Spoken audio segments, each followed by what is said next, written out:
Hello.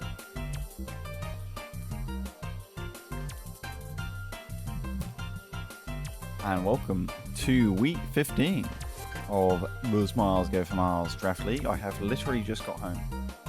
And Lorna is on the phone, so say hello to Lorna and Lorna's dad.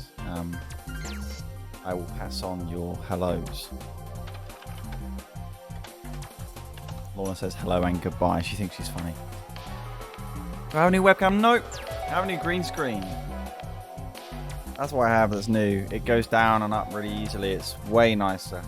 55 way is nicer. The largest Fibonacci number to also be a triangular number. A square pyramidal number, the sum of the squares of the integers 1 to 5, hello, as well as a specifically heptagonal Lorna's number, dad. and a centered nonagonal number. In base 10, a caprica number. What the fuck, The Nancy? product of 5 and 11, 5 being the prime index of 11. Lighting's way better. I think that might just be a moment at the time, to be honest with you. The sun is coming through the window over there. Got a white wall. There's another window there. Stop the count. This is a lot of resubs. What's going on, guys? How have you been? I mean, we're here for Draft League, but, you know, we can just chat. Like, you know, Draft League is kind of like, whatever. This is the Smiles Conference standings coming into this week, by the way. That Please, there. Stephen, I am begging you on my knees. What are you doing? So Iserto resub for 25 months to start with. That's over 2 years, Iserto. Thank you so much. Subson hits the 1.5 for 18 months, saying, OMG, is it time for Mr. Strimmer? No way! With a loads of exclamation marks. Prime? Prime? I don't even know who that was. Let's catch up. Apparently we have a hype train. Please, guys. You're scamming yourself. I sure hope it does, D. What? Rye with the tier 2, 71 months. Right. You know, just at Ryan chat, ask them what they're doing with their life, if they're okay, if they need some help. Because we all need to do that to each other sometimes, I feel like. Kind of impressive. 71. 55 from Tank, by the way, Nerksy, not to be understated. I have no idea what's going on with the 55 being the largest Fibonacci number to also be a triangular number. That's fantastic, actually. That's a cool fact. This isn't Viewfinder or Only Up. I'm getting scammed. Please, Stephen, I am begging you on my knees. I'll see if I can do something next week. I mean, maybe this week. I just don't know what Lorna's doing. I'll have to figure things out. Because today I have just come back from central London. I've literally just got through the door and I've immediately flung my green screen up and gone straight on. I haven't eaten anything. I don't even know what's going on. So Lorna's going to be sorting food tonight, which means I'm going to be eating like a monk. Tim with the Steve, 24... Can you make the powered on B tier 2 in the next season? Just use your powers of being the owner of the league. 24 months. That's 2 years from Tim. New badge. Tim, how do you like the new badge, man? It looks fantastic. I'm going to come around and do a stream with you. You know, this is the real Red Hill Regirock's feature, right? I mean, we had Iserto on for playoffs last season, right?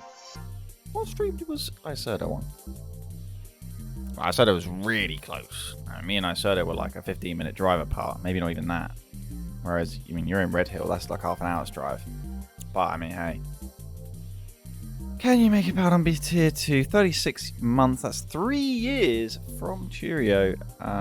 As for next season's tiers, I mean, there's stuff. I've had more time than usual, weirdly, to work on next season's stuff. But there's also a lot of plan changes. Just because I'm not playing in this season. But, like, yeah. No, we'll have to see. We'll have to see. And Joe with the 21 months as well on a 5-month streak with a prime Strimm. How have you been doing? You've already been talking about shit in the server? I don't know.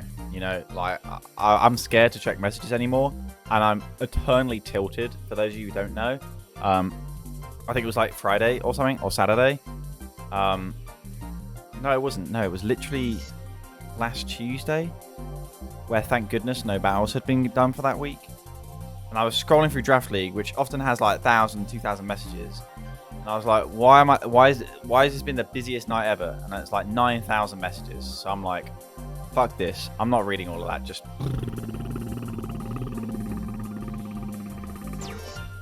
best part is, I'd already read Draft League. I just hadn't realised. And so I was really tilted about a discussion about Aurorus being tier 5. And I was like, fuck this. Scream, because I like Aurorus. I like them all. Why is it tier 5? Just realised I'd been flashing through spoilers chat the whole time. Which is really annoying, because last time I got added in spoilers chat, it's a real treat. Because then I get to see how many messages I haven't read. And last time it was literally like 21,800 something. But this time I cut that off at like 9,000 and something, so I was really upset because it goes to a really high number. But just bear in mind that, you know, if you are adding me in spoilers chat, I will look. And I'll be a bit sad if it's less than 22,000 messages. But I fucked it for myself at this point. The good news is, it was, like I said, it was a Tuesday, so I know nothing about this week's battles, which is good. What do we have of these battles? This is probably good. This is probably a good place to start. Because the Smiles Conference is looking pretty saucy. We've got a real chasing pack for the Belfast Blazikens, who do, of course, have a big Mon difference buffer. They're going to be hard to catch, and a win this week could make that impossibly so.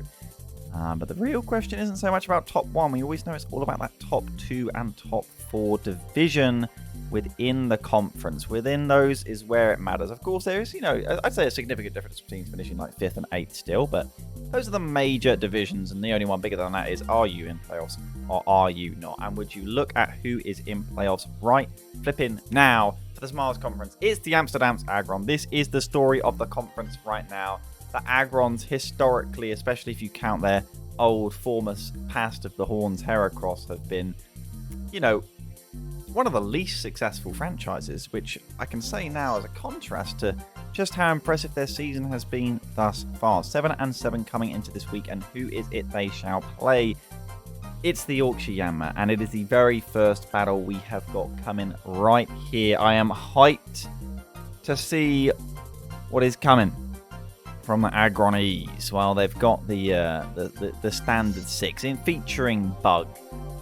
Icy should have expected this. What has he got? Icy sort of decided at mid-season that he didn't fancy a danger run back to try and threaten playoffs again. Smoked a load of sunny goodness and has just built his team into some weird shit with Walking Wake and like Mega Camera. So you'd have to consider the Aggrons the favourites for this battle, which is a little strange, but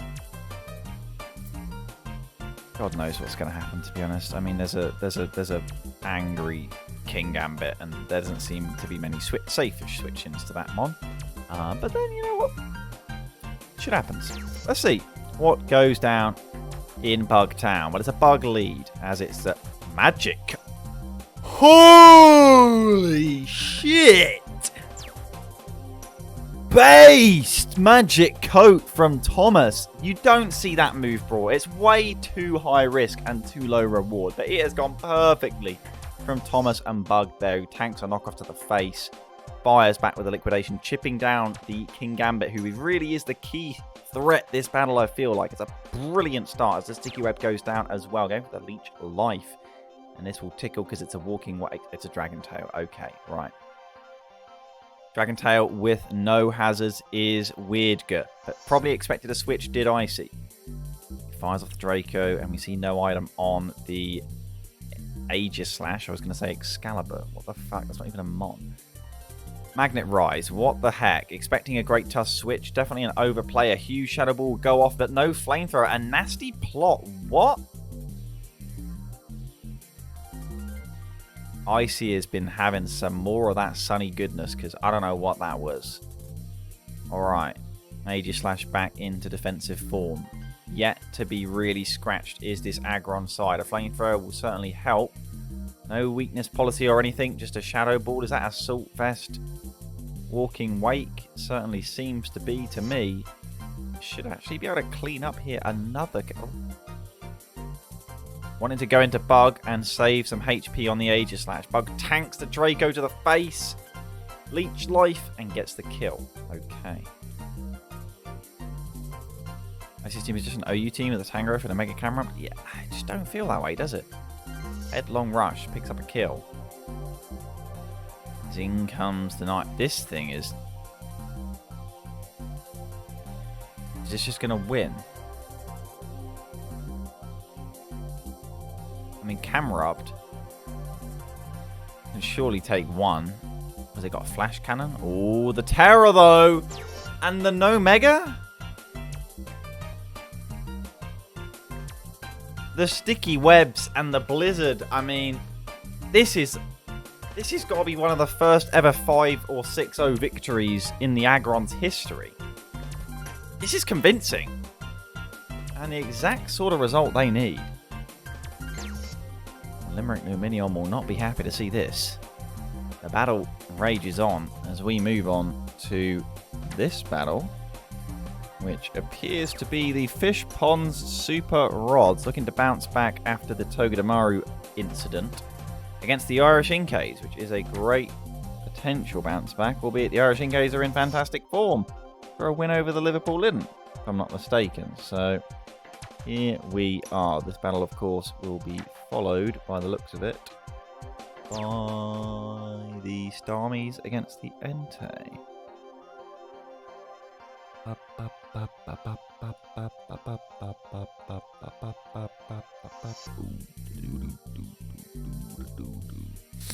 Here we go. I am ready for this battle. Glimora lead. Looking for some spiky boy action on the hit. Perfect read of the... Okay. Switching in the Volcanion instead of the Sandy Shocks. To me, seems like a misplay. But youngster Matthew has a different plan. The sash is broken with the Earth Power. Life Orb revealed. The Toxic Spikes go up as Torkoal comes in, looking to try and clean up with the Rapid Spin and get the kill at the same time because the rocks have gone up as well. Seems to be that way. There's no ghost types to block this, but a Power Gem will shred. Was it worth it? What did it cost? Because the spikes have... Wait. That's kind of cool. Rapid Spin still clears away the toxic debris. Yeah, you get it. Okay, right. Roaring Moon moment.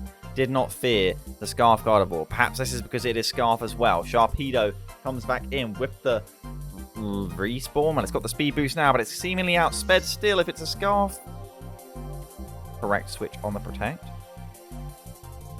Here comes Angry Crunch Boy, lived by Uxie because it is a very obese little yellow fella. And there's the Trick Room into the rest. Okay. Sharpedo hard switches in on a Baton Pass to get in the Enamorous, who is going to shred some boys, but a Smart Protect to delay it one more turn. The Moltres should be able to come in. Indeed it does. Can youngster Matthew read it? He gets the Moonblast off, but it's a correct switch from Talia. She's going to go for the Flamethrower and do approximately nothing, but we'll get a Flamethrower burn. Really handy for chipping down this purple turtle snake thing. Well, that's a huge Moonblast indeed. Terra Fairy for more Moonblast damage, as this appears to be an assault-vested Raphael. Comes the Moltres, looking for the cleanup with the Flamethrower. We'll get it back down to a 3v3, but there is a huge threat that exists, and that is Roaring Boring Moon. Thunderbolt will take down the Moltres. We're going to see some Terra Ice action. Garchomp should outspeed though, but doesn't matter because there is the Earthquake kill. Protect is there, but it ain't going to change the fact that this Scarf Roaring Moon should indeed clean up, unless Garchomp is bulky enough to take one. It does take one. What has Uxie got? Trick, Rest, Baton Pass, and... Well, this is what matters, because this is suddenly a really close moment here. Trick Room? Oh, no. It's not got an attacking move, does it? But it has got Baton Pass. It's got 63 PP. It's got Carbine. Oh, my... No. I'm going to be here forever. I don't have all evening. Oh! Did that matter?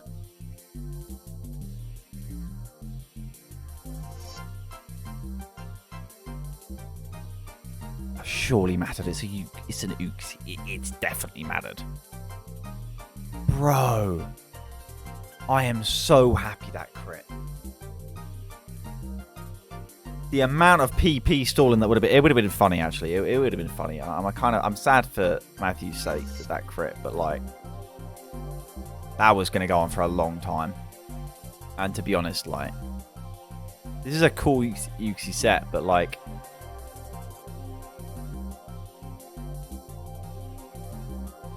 this could have been played very differently at a number of times, and that's fine. It was a good game. It's a 1-0 for the Fishbond SuperRods, who continue to get W's this season, which is nice to see. Albeit maybe you don't like it in that way, but what can I say? Shit happens. You move on. It's the Vs Entei, and if there's one team that's been doing drugs this season compared to their previous performances, it's probably them.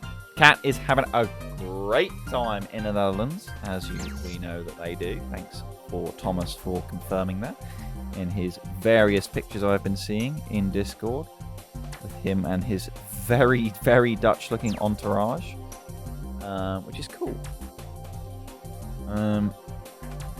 This will be followed by the Berkshire Bellossom against the Limerick Lumineon, which is a bloody important battle. And of course this one is too. The Starmies, easy to forget just how close to that playoff margin they currently find themselves this season. As the gang has come out, it is quite literally the sniper fan club of Mons, and you kind of have to respect that.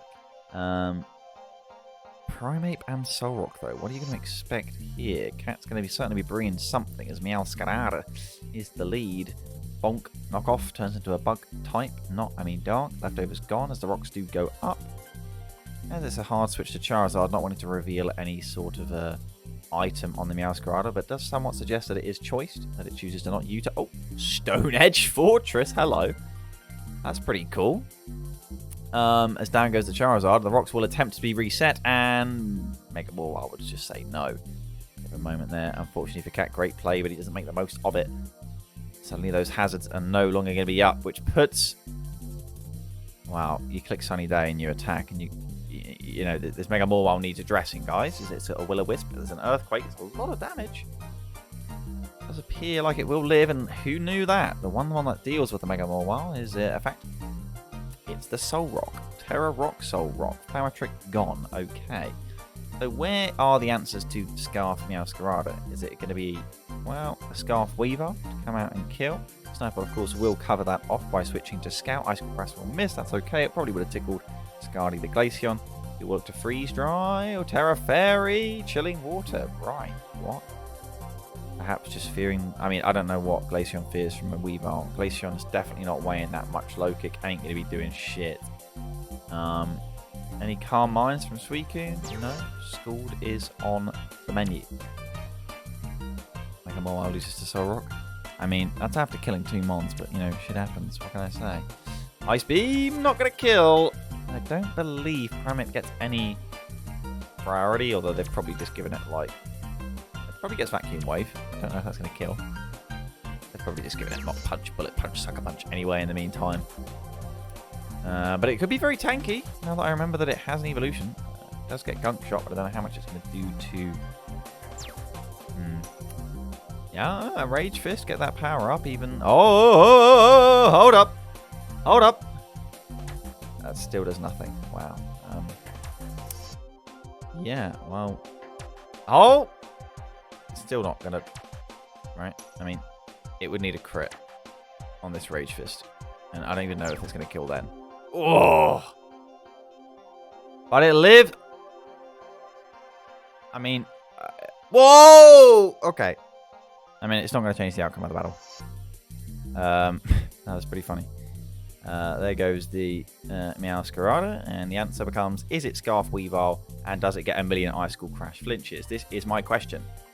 No, it's not Scarf Weavile. Okay, right. 3-0 it is to the Starmies, and they will take that all the way to the bank. Alright, the Berkshire Bellossom against the Limerick Lumineon.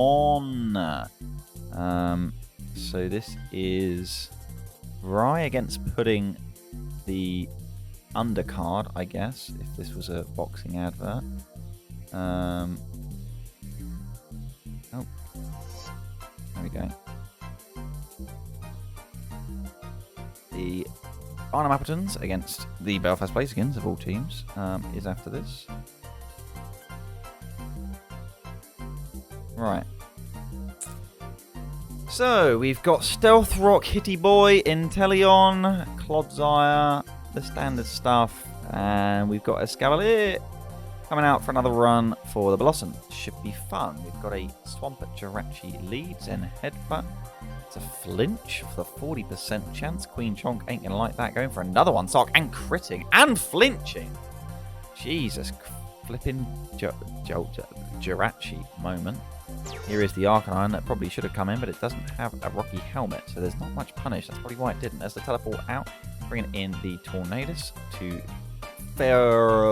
scare out the Inteleon. Does get the Hurricane Confusion, revealing Life Orb on the Tornadus. There's a nice little Taunt in there as well.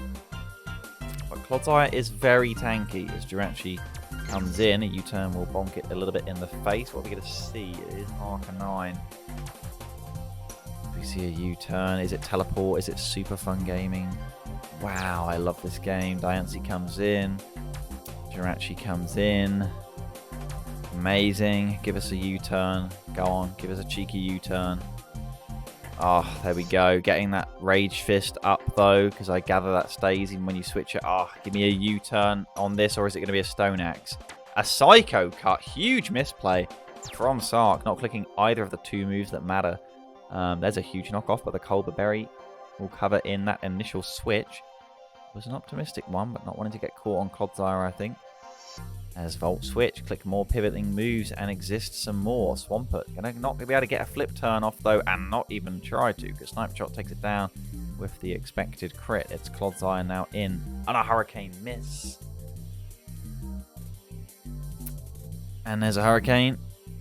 No confusion. Stone Edge will hit and force a U-turn out of the Tornadus. That'll be a free recover for the Clodsire. What's going to come in? Place your bets. It's Annihilate. Okay, cool. As a Rage Fist will do some damage, I guess. 55% is more than some. Desmon hurts. Time to PP stall this with Recover, but that's not possible because Recover only has 6 PP left. But a Rightful Toxic is placed on the Randy's Munley. Does that increase? That can't count as like Rage Fist damage, can it? No, clearly not. The Stealth Rock Boy comes in and goes out. Right, okay, that's not Scarf. That or the Annihilate is Scarf. I can't remember though. I thought it might have changed its moves up. I do not know anymore. Here's Terra Normal Volt Switch for reasons. But I imagine her to counter Rage Fist. There's a Terra Water to counter the Fire Punch and get a big bonk knockoff, getting rid of the Choice Scarf of the Jirachi. It lives with 1%. Intimidate there. This is why you want Rocky Helmet versus Cringe Boy. The Zen Headbutt just going for broke here. We'll get another 40% flanch and need another one after they get another one. You're not going to believe this. Fuck off. That is bullshit 101 from Sark. And you know what? I don't even care. Heat Wave will get rid of the Jirachi. There's the Altaria. Hurricane misses that as well. It turns out apparently hitting all your Hurricanes in one battle has cursed Bella with atrocious RNG for this one, and I think they might have needed it because this is looking pretty rough to turn over. No Predictor on the switch, but there is the Psyshock to cover it off. There is why Inteleon is looking like it wants to clean up, and 4 switches, a very unnecessary flex-like double from Sark. Gotta respect it to get a Volt Switch off. Very specially defensive Escavalier, even without Assault Vest. Iron Head will hit. There's a return to clean up. There's of course no Steel type to resist anymore. As Inteleon will get hard switched in on a chonking Moonblast that just lives. Snipe Shot will kill next to the Scarf, and it's all down to Annihilate, who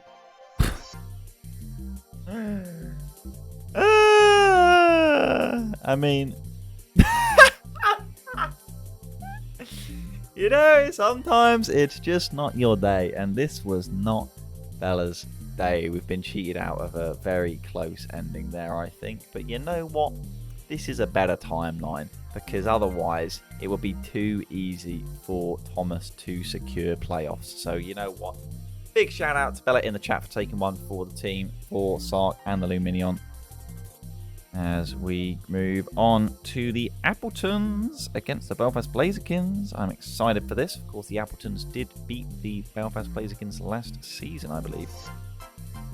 So an exciting one here, followed by the Liverpool Litten against the Gloucestershire Gallade. Yo, logarithmic, when does the season end? So we're in week 15 of 17. There's 2 weeks of playoffs after that, and you're not going to want to miss a single one if you're, I assume you're in the exclamation point Discord. If you're interested in joining next season, don't worry. Usually you would expect a little break in between seasons, but no, everyone is just drooling usually before we even get to the end of a season. That being said, of course, like these are long seasons that last 5 months. But next season won't quite be that long, which is kind of cool. I mean, I don't know how much Raya's been leaking, but it's not really leaks if they choose to do it, you know, that's just kind of life.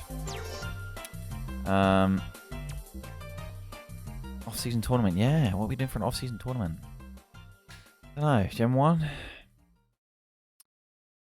Drinking showdown? Like every time you knock out one of your opponent's Pokemon, you have to do a shot.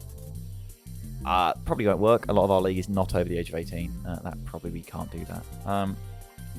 Right, so what has Bastion's got to deal with the spammage? Well, they've got a pretty stonking Entei that I like to see. They got to catch a Flareon switch perfectly, though. Like, no pudding might want to risk it. It's going to have to be banded to inflict the damage that's required, but then not being able to mix up its moves is very awkward. 5 6 5 6 5 6 5 6 5 6 5 6 5 6 5 6 5 6 5 6 5 6 5 6 5 6 5 6 5 6 5 6 5 6 5 6 5 6 5 6. If you couldn't tell, has resubbed for 56 months. Thanks, Maddie. See, Entei here is like you gotta go alpha mode and actually run sub Carmine Entei. 6 5 6 5 just pray. 5 6 5 6 Entei Terra? I assume so.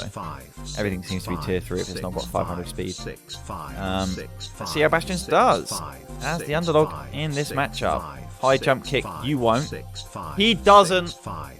Ah, looks like a Sash lead from Pudding. It's not Sash. He 6 5 6 5 6 5 6 5 6 5 6 5 6 5 6 5 6 5 6 5 6 5 6 5 6 5 6 5 6 5 6 5 6 5.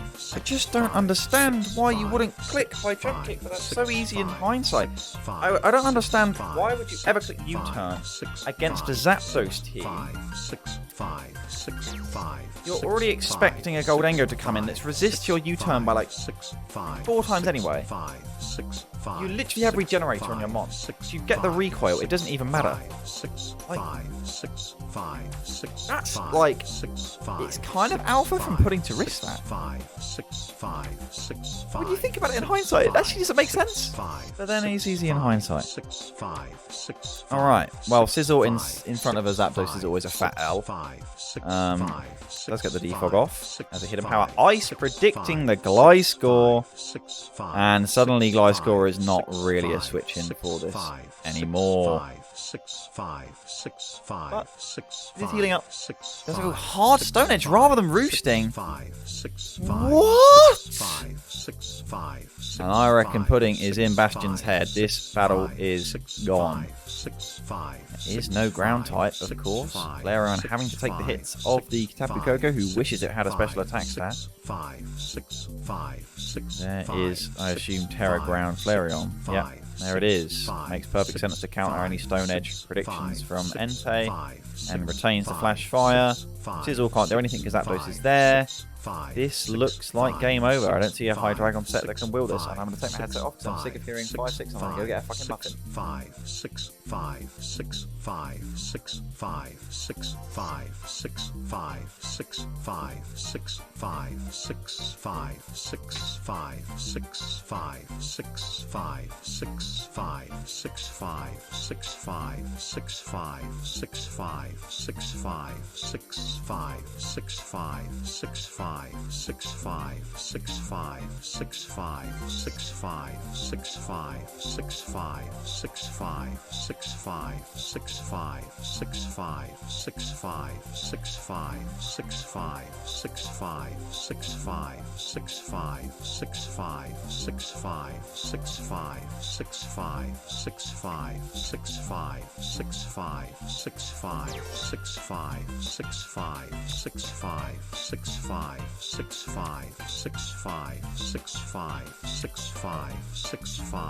Very ironic to be talking about hindsight with how much pudding I could tell everyone else. There's no way you would just click CC in that position. Wait, it gets CC!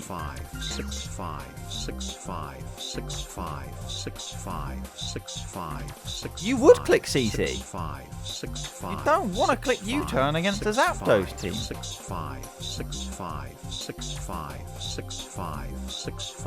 If there's no Zapdos, you probably would click U-turn. Like,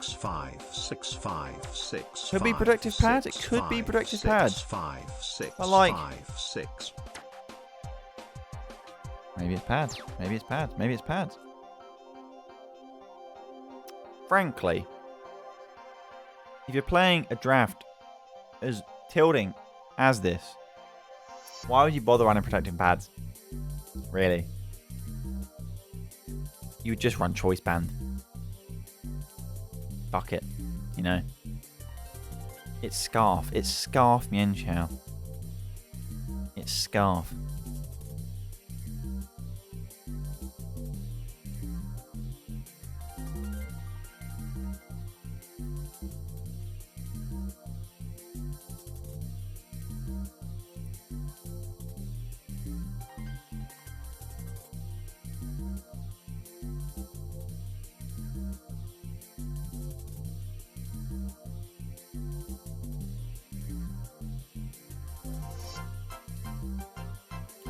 It's over.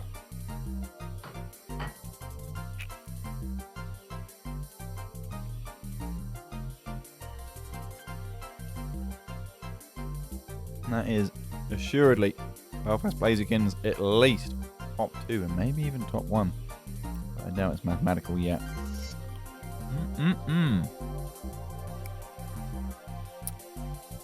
After this we will have the Scunthorpe Scorbunny against the Portishead Ponyta. Portishead Ponyta.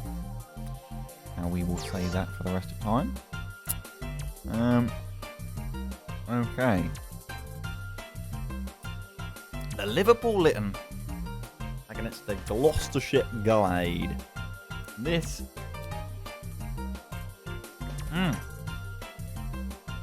This is a battle to look forward to.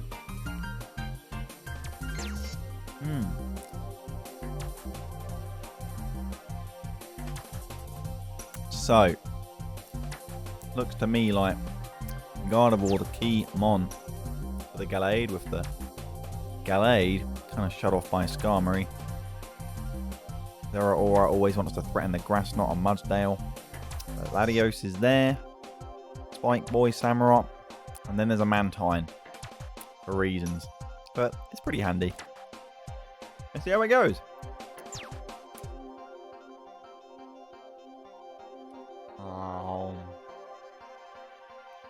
Triple Axel. Oh! It's a dead Aselga. Nice play by Subson. Back in the potential slash.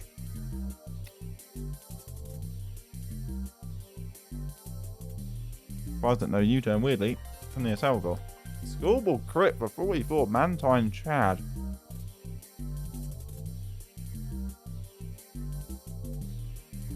And then gets a burn on the second.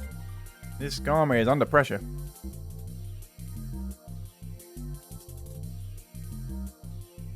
There's a Substance sound clip. Dragon Claw! Physical Latios! Okay. Hello, what's up guys? It's Subzan here. Little did I know it was Subzan, by the way. I always thought it was Subzan, but Zeraora in Skarmory is the switch, catching a little knockoff for a cheeky bit of Rocky Helmet, which is nice. Joe is under a lot of pressure here. Lost his Acelgor on turn 1, really not ideal. It's a hard knockoff predicting rocks, but it ain't going to be given. Zeraora goes down. And Subson gets a little greedy. Oh! Okay. And suddenly, Joe has a lifeline. Hold up, air slash. Never mind. Nidoqueen in on the switch. Moonblast fishing for that drop. The drop. No drop. He wants to come in on Mr. apparently Houndoom. Sludge Wave to the face. What is this going to do? Destiny Bond? Guess Subson ain't buying it. And he gets the Flash Fire off, no problemo. Boom. Hyper Voice. Apparently it loses a Flash Fire boost, which is honestly kind of cringe because that Mystical Fire would have done a little bit more. You never know. Moonblast fishing for the drop again. Not finding Hyper Voice. 48%. Oh, that is a lot of damage. As Mudsdale will look to try and find a kill with an Earthquake. Oh, the Will-O-Wisp though covering off the play. Heavy Slam still kills because Mudsdale is a chonker. But now Gallade looking for the cleanup, and I scarcely believe anything's going to be able to stop it with Terra fighting Sharpness. Latios outsped by the Scarf, killed. Florges can't take it. And this time it is Joe, who is 3-0'd. Very big validating sort of win for the Gloucestershire Gallade as a franchise. It's one of their best, frankly. Considering RNG wasn't really on their side. They had a good matchup, but they played it very well, actually. And Joe just couldn't find the perfect play and build. And it's tough sometimes. We got the Scunthorpe Scorbunny against brothers from the same mothers, I would assume, of the Portishead Ponyta. Here they are. Last battle we'll have for the Smiles Conference this week will be the Rotterdam Rotoms against the Morsecoombe Mimes. Boom, boom, boom, boom. Because unfortunately we have not had the Lincoln Ludicolos against the Arianas Altarias, which is frankly rather annoying. I quite enjoyed it last week when we had all of our replays. Apparently that was just a fluke. So screw you all. Okay. So Harry with things, Azazel with other things. Lots of killing expected. Abulele in to try and button click, as here comes the metal variety of Domfan with a heavy slam into Pidgeot. That's a lot of damage, and it can probably get a kill if it stays in. Goes for a heat wave, gets damage off. Down it goes. The exotic London bird gets kicked to the curb. In comes Terrakion, looking trying to clean up, forcing a switch to the Galarian Slowbro. Gets a nice little predict somewhat in the Earthquake covering bases, but guess what? Slowbro gives no fuck. Oh, it gives a fuck. Living on 1% though, with a body press will get some damage back off, and suddenly Slowbro depressed with that crit. Maybe it's Assault Vest and didn't want to click Slack off. I just don't understand what's going down. Draco Meteor. Oh. Right. Okay. Guess there was no real switching for that, huh? But then didn't want to go into Steel Don Fanboy. Well, that was a very suspicious looking Master Oogway. Has now lost his Splash Plate. Rail Blaze hitting. How does the Seismitoad do? Because he's going to be able to take another one thanks to the Terra Ground. And Terra Ground Earth Power does a lot of damage. Thanks to Rocky Helmet. This stupid bullshit angry Mon is actually going to go down to a chatty Seismitoad. We love that. Justice for Seismitoad. After what the Rotoms did to it last week. So, hello, bro. Harry understands he needs to get this boy back up to the full health. There is the Fire Blast hitting as well. Dragapult putting up the pressure. There's still a Kartana and a Terrakion in the back. The offensive prowess so difficult to deal with. Is it enough, though? Terra Grass revealed from the Jolteon. Important turn. Kartana's in. Galarian Slowbro on a Smart Strike. Easily taken. Suddenly the momentum drying up for the Scorbunnies. In comes Tapu Lele on an Ice Beam. Where is your switch in? Nowhere. In comes what is definitely Zoroark, but it's actually unironically Jolteon. And it gets a kill. What the hecking... Eh? What is this Specs damage? What in the world? And Jolteon just wins. Okay, right. Tier 3, by the way, and it's 2-0. The scoreline for the Portishead Ponyta is actually Scarf Zoroark, not Specs Jolteon. Well, here you go. Good times. I mean, I just thought it was Specs Jolteon. Would have done the same job, but it would have been outsped by Dragapult. Why is none of Kartana, Dragapult, and Terrakion, or seemingly Tapu Lele, Scarfed? I guess Scarf Zoroark is actually faster than 2 of them, so actually it's only the Dragapult. Well, I don't know if I can know anything. Fuck this game. Right. Casper is here just in time for his match, he says. What the heck is going on here? There's a Rapidash, there's a Hisuian Sneasel. Okie dokie, the Mimikyu Mimes needing this to put on pressure for the top 4. And the Rotoms needing pressure on the playoff line. This a must win, really, for both teams in terms of achieving goals. But of course, the Yeti coached Mimes are in a stronger position. Could fall into the 5th to 8th zone, but I would expect them to be winning here. I don't see many answers to the Melee Metal Boy. There's a Rapidash, but defensive Rapidash is interesting. Does it have Flame Body? Hold up. Max Defense, Rocky Helmet, Flame Body Rapidash. Switches in on a mash thing. That's it. Definitely gets the burn on 2 hits, doesn't it? That's what I want Casper to be bringing. That'd be dank. The offensive threats featuring are basically just Mega Alakazam and Regidrago and Diggersby somewhat, but it needs to be kept around for Regieleki. So, see what goes down. Diggersby lead. Aggressive. Hisuian Sneasel. Okay, gonna get a U-turn off. Probably revealing that indeed Scarf Diggersby. Interesting. Close combat into the face of the Rocky Helmet Rapidash. He's actually doing it. It's got Morning Sun, bro. Casper, a genius, has the Will-O-Wisp as well. Why run Will-O-Wisp when, I guess, Gunk Shot doesn't make contact? Flare Blitz, and it kills. Okay. Sick. Baton Pass as well. Rapidash, new most OP Mon. Knockoff gets rid of the Eviolite. Happy days. Into Regirock is apparently the Mon that wants to deal with some Salt Curing, and that indeed has the Coverting of Cloaking. Mean look. Oh, shit. Toxic Spikes, mean look, and it just... Oh, hang on a minute. That's a crit. That's not so hot. Yeah, he Baton Passes. Wait. That's genius. Because it like Baton Passes the mean look effect. Right? It's like how Kaizo games used to click Spider Web to trap you and then Baton Pass. So Sylveon shouldn't be able to get out of this Mega Venusaur who's just chilling here.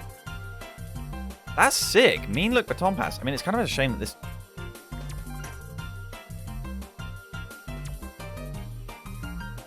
Is that a bug? Doesn't anymore since like Gen 5. What? Mean look Baton Pass. It's like, that's the first time we've like ever seen that. And you're telling me it don't fucking work. Why doesn't it work? That's bullshit. Wait, that's second sleep powder. What?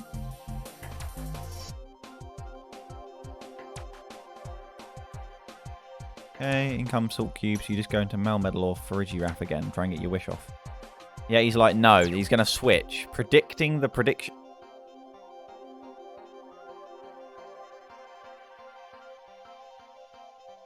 In comes Regirock now that the rocks are up. And it lives, but it's dead. What? What? You're going to... What? Does it not... It doesn't have Protect. My brain, I am tuned out of this battle, but apparently it's going Casper's way. In comes Melmetal Boy. Here's Rapidash. Do your job. Get a burn. Oh, yeah, he predicted it. He was ready. All right, well, unlucky Rapidash. I think you're dead. Yeah, okay. Unlucky. Alright, well there's the absorption of the Toxic Spikes. Very cool from Knucklestack. Body Press breaking the sub. How high is this thing's defense? Double Iron Bash looking for the flinch. Doesn't find it. 24%. It was a roll to break the sub as well. Oh my goodness. In comes Regidrago. Kills with an Earthquake. Dragon Energy. Okay. That's a lot of damage. Shame Mega Venusaur gives no fucks. Okay. So, somehow Yeti has to manufacture a scenario where Regieleki is able to get the kill on Mega Alakazam. And frankly, I don't see it, because I don't think Regieleki can ever one-shot Mega Alakazam. Rid of a loaded dice. Scale Shot. Crit. 2. Okay. I'm not convinced Yeti can win this. I think Casper's got it in the bag. He would have to catch an Alakazam with a Sleep Powder on the Switch, and there's just no way Casper's going to let that happen. What a bloody battle. Flipping Sleep Powders on Knucklestacks. For Regiraffs without Protect on their Wish, because they were trying a really cool set that ended up not working. Holy shit, Scale Shot hit him 5 times. And that's a dead Mega Venusaur, but I guess that was just going to happen eventually. In comes Regieleki for some consolation. Oh, it's dead because of Scale Shot, double weak speed. And that's just kind of fallen apart a little bit for Yeti and the Mimes. I mean, they were unfortunate, but this was 4-0. Sucks. What have we got in the Smiles Conference? See if it doesn't crit you, you can Agility pass into Male Metal. That's true. You'd have subbed on the Sylveon, no problem. That's brutal. The Male Metal set was cool. I'm just a little bit sad that Mean Look Baton Pass doesn't work as planned. I'm really sad about that, actually. So how does that affect the standings? Well, of course, we are yet to see the Ludicolo against the Arianas Altarias, but provisionally, it's huge for the Gloucestershire Gallade, who stay in pursuit of the Belfast Blazikens, needing perfect results to go their way to top the conference. But every single other chaser losing, making the top 4 race crazy complicated, because the Litten, in their loss to the Gloucestershire Gallade, stay on par with the Mimikyu Mimes, of course, who lost that unfortunate battle against the Rotoms, who are now on a 3-win streak. Outsiders, potentially. They would fall behind the Arianas Altarias should they get the expected win against the Lincoln Leeds Ludicolos, of course. And the Limerick Numileon, despite being on a 2-win streak, cannot catch the Amsterdam Aggron. Because the Aggron have won 3 in a row. It's fantastic. The Entei are on a 7-loss streak, by the way. What in the hecking patuta? And they join the Irish Inkays down at the bottom of the conference. But with 3 and 12, it's a little bit harsh when you're bottoming at 3 and 12 with 3 wins. But that is just the level of competition, and anyone can beat anyone, especially in this generation.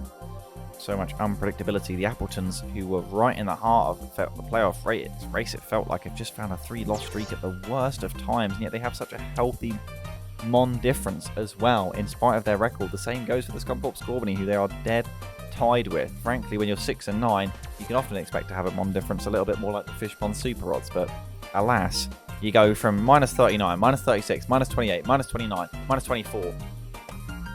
0. That's how the Mon differences line up at the bottom of the conference. Quite impressive, frankly. Rotoms catch Lumineons next week. What's going on next week in the Smiles Conference? The Rotoms play the Blazikens. Alright, well, never mind. But the Aggrons play the Appletuns, which is a huge game. Lumineon play the Inkays. Alright, so you might expect to get an upper hand here. But let's move on to the Miles Conference. What's going on over here? Well, we have indeed got plenty to talk about. An excruciatingly exciting playoff race between the Bonslys, Boldore, who will inevitably be pulled back into it. The question is, are the Red Hill Regirock going to break clear comfortably? It would be quite something with their 5-win streak. The Noivern not out of this at all. Even the Ontario Oshawott. Our feature matchup, of course. Nelson unfortunately couldn't make it, as it turns out, for the Super Hoopa, but I don't know who wants to watch them play after a 7-loss streak. It probably wasn't going to be that good, but, you know, I'll raise the channel point prediction, and we'll see.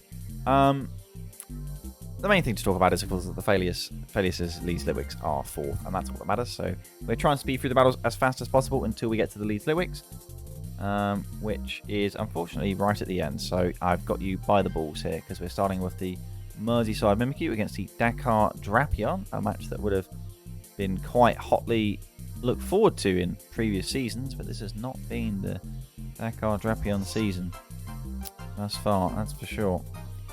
The Bradford Bulu play the Jersey Jolteons, that's cool, but the Combees against the Litwicks is a absolutely massive fixture. Literally 3rd against 4th, with very different mon difference featurings. Right, here we go. So, tied level at the top of the conference with the Dien's Dino inside the top 2 spots. The Merseyside Mimikyu are bringing potentially dual weather. Indeed they are. This week, if I can just find the correct button that I'm missing. There it is.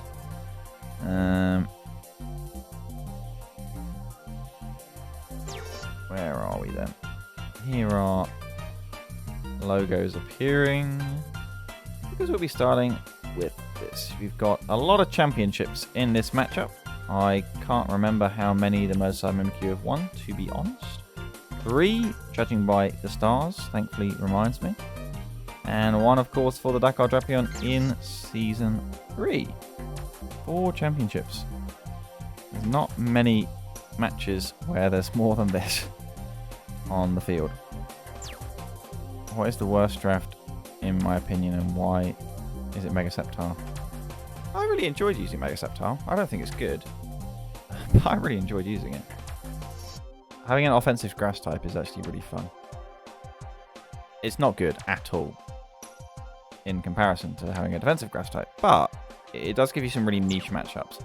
Mostly bad matchups, but like some really good matchups. Ooh.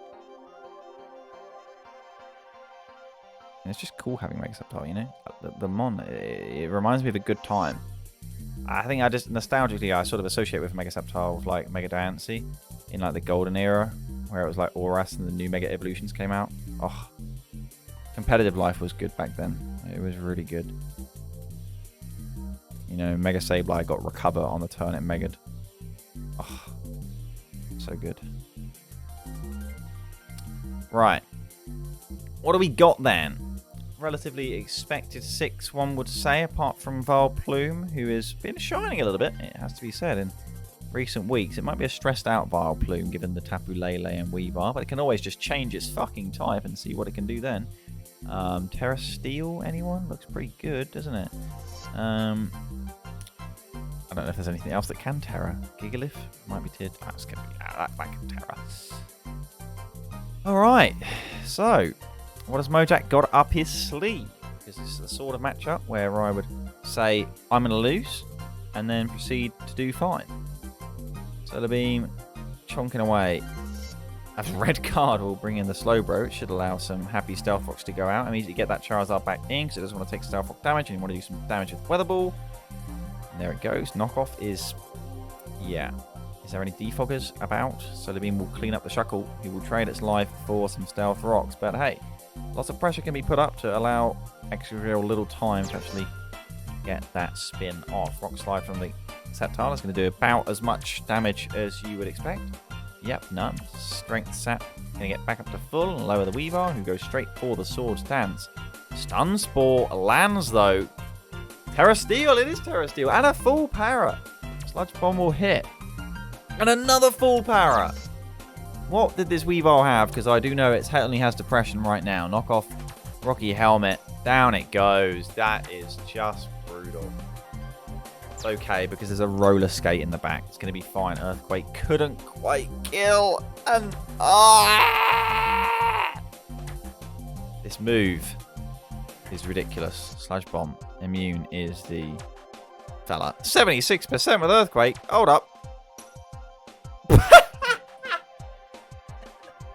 What the fuck are you going to do? You know, what are you going to do? And a Stun Spore as well. Oh my goodness. Getting soloed by a Vileplume is not what I had on my to-do list today. Poor Mojak did not deserve this. Vileplume is back in. It wants some more action. I used to like it when this one was underrated. And then it has Strength Sap, and it's like, just die. What is this shit? You can't do anything. It's ridiculous. Cheeky Giga Drain for the boys. There's... Oh! A crit to take down the Vileplume. That's okay. Scarfella just is just like, you know what? I'll just click Roaring Moon. And click Crunch. But to be honest, Gastrodon sort of stops that. It's annoying. It's going to slow things down. The only potential win con left really for Mojang is like Trick Room Tapu Lele. While paralysed seems not optimal, it has to be said. But it's just taking 90% to a Weather Ball. So it's Unburdened Sceptile for the W. I guess Terra is available. I don't know what it Terra's into though. Rock for Rock Slide. Oh, look! Terrain for the Unburden boost. That's cool. And it certainly threatens Slowbro, right? It can definitely do about 20% to Slowbro with a Leaf Blade.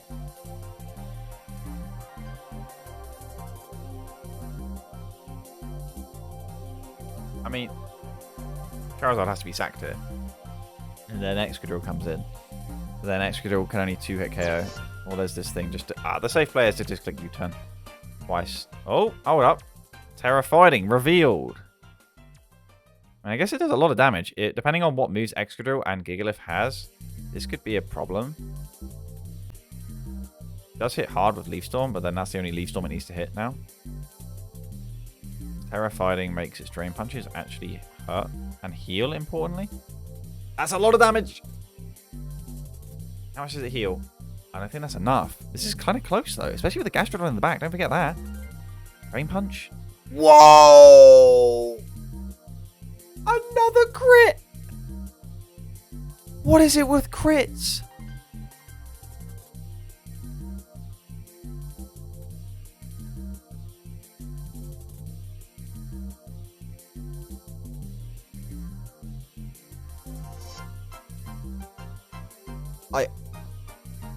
These past couple weeks and the amount of RNG we have seen in like...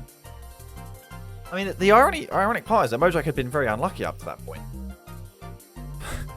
I don't know what's going on. A huge result, not just for the Dakar Drapion, who probably, I mean, in fairness, Mo knows he's capable of a win like this at any point. But it's a huge result for the Dien's Dino, whose chances of securing top 2 even this week go up astronomically, and it drags the Mozart Mimikyu into the fight for do they even get top 2 now.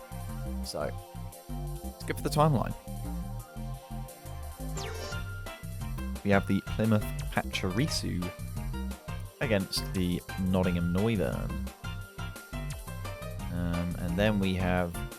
I can't even tell what we have. I know it's a Sleeper Snorlax, but Eevee's name of Eevee on Showdown is absolutely humongous, and therefore it blocks off the hover tab of who's next.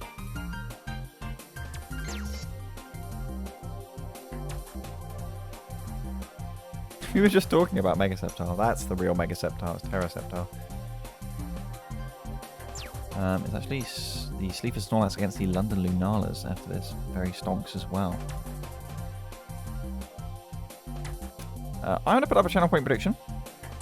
Unless you all know what's happened in the feature matchup now. Hopefully you don't.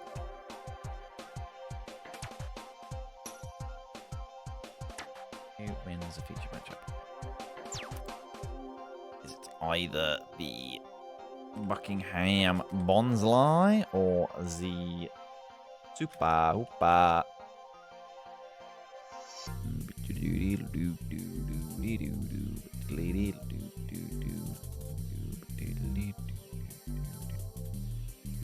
That's right, ever not been top 2 at the end of league play.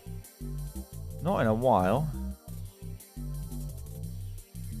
Season 5 or 6 probably last time. Not at all. No, you've been outside the top 2 a bunch of times. By that I mean like once or twice.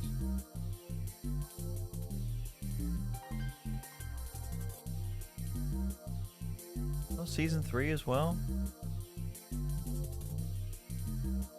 Or I thought season 3 was season 3 conferences. It wasn't, right? Because the Barboach topped it. Then it was like You or the Drapion. I don't know. Let's find out. Curious. Sorry. Sorry, Flo and Levi. I've been transported back. What does it say? Season 3. No, you indeed were top 2. Would you look at that? Whoa, 9 weeks of league play. Do you remember those times? Hey, the Buckingham Bonsly, bottom of the pops, the Loughborough Latias, Lincoln Ludicolos, and the Buckingham Bonsly having a party. Standard Lee's Litwicks performance. Yep. Good times. Good times. And head to head was tiebreaker as well. It's just good times, man. Good times. Alright. Where are we? Here we go. The Amber Pom has come to the club. Last week we saw Agility Baton Pass, which is absolutely based if it works, which it hasn't so far. So we saw it going to Hoopa, and you would expect Hoopa to be the recipient again this time. And if it comes off, that thing is winning. However, I don't really rate the Bolt Beak fella and the Barraskewda into Mega Venusaur. I will trust in Levi's ability to hold the fort for the Nottingham Noivern, as we see an immediate lead standard Ninetales setting the Hails Volt Switch. Is that not Volt Absorb? No, because it's Slush Rush, of course. Suddenly Tornadus is like, hold up, hold the phone. I'm not going to get flinched, apparently. And indeed it's not. Picks up the kill of a huge threat there, Levi. The leftovers as well. Interesting. Psychic Fangs. Hello, I'm a Cresselia. This Barraskewda is... yeah, just click flip turn. In comes Ninetales. Thunder Wave. Tornadus is in. Veil goes up. I'll switch to Barraskewda now. Default gets rid of the screens. Barraskewda would like to click flip turn. Are you interested? Here comes Cresselia. No, it really wants to click Psychic Fangs, apparently. Okay. Yeah, I mean, cool.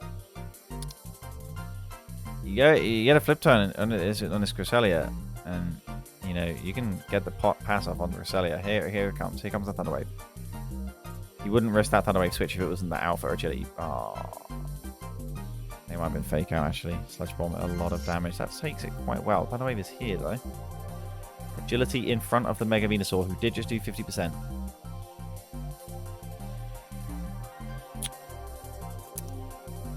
Gotta respect Flo in chat there. Said, trust that was a high roll. Then it was, in fact, not a high roll.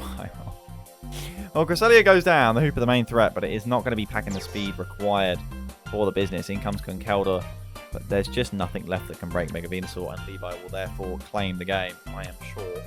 Well, yeah, maybe Facade, Flame Orb, you just don't know. Give us a crit. Hurricane Hard Switch in. Confusion!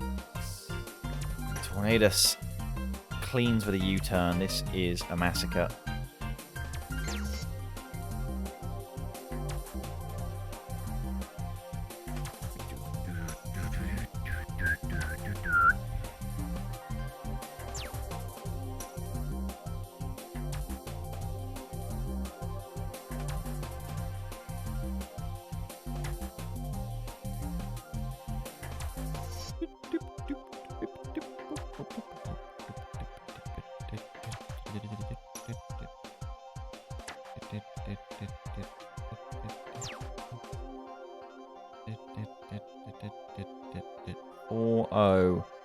Will be the scoreline. An important win for the Nottingham Noivern, in fact, as I am none the wiser when it comes to who is going to be into playoffs in Miles. It seems to be a far more complicated race. We'll have to see. It's just another, well, it's certainly a team that's quite at the heart of that race, and that's the Sleaford Snorlax. Again, still not out of the top 4 race. London Lunalas. Alright. Let's see, the Regidrago, the Rotom has come, which has been a slight rarity this season. You see a Floatzel as well, and of course the forever iconic, distinctive combo of Hisuian Zoroark and Regieleki, which is just oppressive It's not in Lego, but is it not in Lego? I don't bloody know. Tinglu is in. It is an Lego. It sets Stealth Rock. Landorus is in. An Earthquake, indeed, avoided. Sword trying to catch any greed will get their Chesto Berry knocked off. There's no Cleric, so it does matter a lot. Whirlwind will get some rocks damage off. Hatterene, of course, could have threatened the rebound of rocks, but rare to risk that when your rocks are already up. Whirlwind, wait, what? Sword looking for a slow pivot on the Whirlwind. Actually, not Magic Bounce on Hatterene. Seems like a misclick.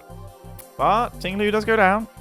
Just for some Stealth Rock damage here and there. And the rocks are, of course, so important to ensuring you can tell who is who between Zoroark and Regirock.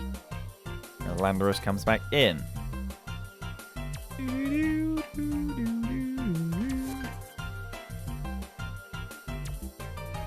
There's a knockoff. That was Zoroark. Oh, there you go. It makes perfect sense. Dragon Dance. Nuzzle. Dude, I hate Zoroark so much. If you're like spectating at like full speed, it's just impossible. Now, that might be Zoroark. That one's a little bit more noticeable.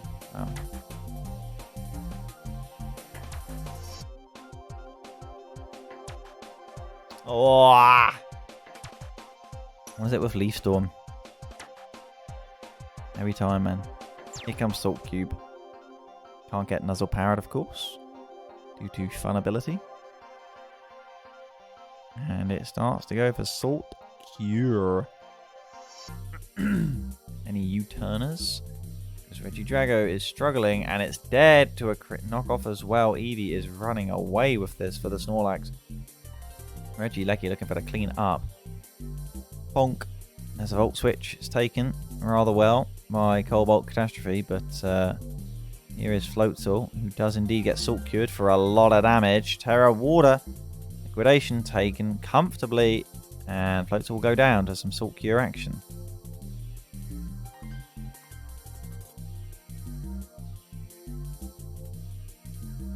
And the Bolt, so much damage anyway to Superior, who seems to be an offensive variety. And Nihilego with the special bulk to be able to take another Leaf Storm here, barring a correction on the hidden power action. But it ain't to be. Sludge Wave gets the kill, and that's a critical one. As you'd imagine, Zoroark is indeed scarfed in the back in order to pick up any...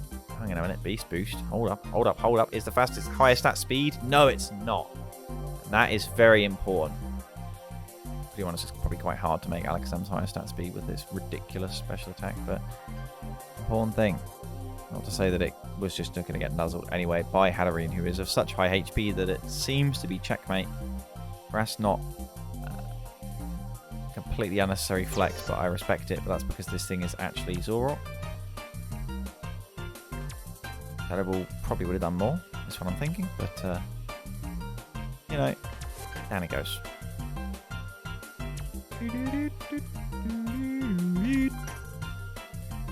Nobody at all believing in Nelson. What's going on? That'll be your matchup. Aqua Stack resists Ghost.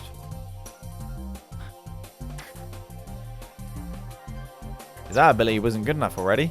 2-0. The Sleeve of Snorlax, and the race just gets more complicated here. It just gets more complicated. What's going to happen now is the Scotland Samurott are going to beat the Bottom Boldore for max content. Here we go. After this, we've got the Red Hill Regirock, probably losing against the Ontario Oshawott.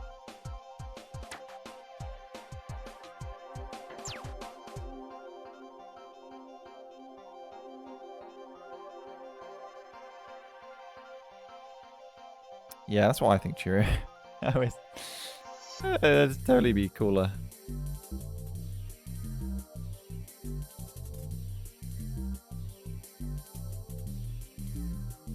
Okay, welcome back to the game show. Make sure to text cash on your phones to 61056. Make sure you enter the draw, and here it is. Will Deoxys hit a Psycho Boost? This is week 15 of wondering whether it can indeed hit it. Let's find out as we head down to the battlefield. Teko attempting the upset. It's a Tentacruel lead, and it's immediately put to sleep by a Tangrowth that is somehow faster than it. Is it actually Scarf Tangrowth? I have no idea what just happened. Maybe it's Trick Room. I don't know. Hits a Psycho Boost. Oh my goodness. Well, look at that. If you thought it would hit a Psycho Boost, you're a winner. Unfortunately, it's not enough to get the kill on the second, barring a favourable roll.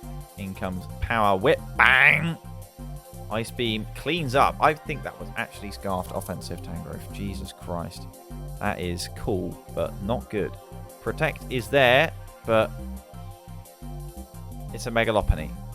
The problem is never that you don't know what it's going to do. The problem is you know what it's going to do and you can't do anything about it. So here's Moltres with a Will-O-Wisp of all moves. No U-turn, unfortunately. So in comes Latias. On a Shadow Ball, it's predicted by Isurdo, who does get a Spadef drop as well.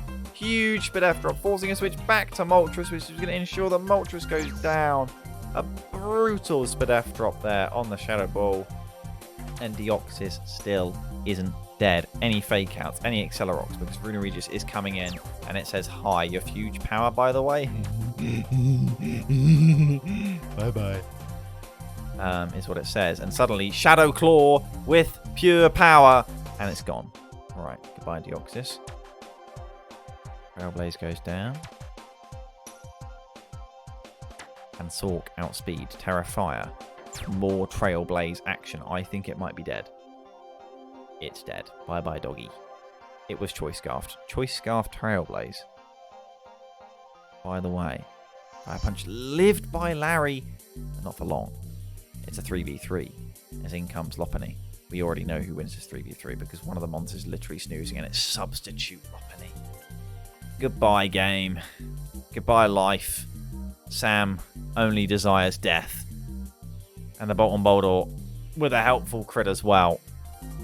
Do not seem to be losing to the Scotland Samurott anytime soon. Because angry weeboo furry kicking thing. I don't even know what this one is. That's number one for the Terra Normal. Finish it in style. It's a 2-0 scoreline for the Bolton Boldore, and they have to keep winning.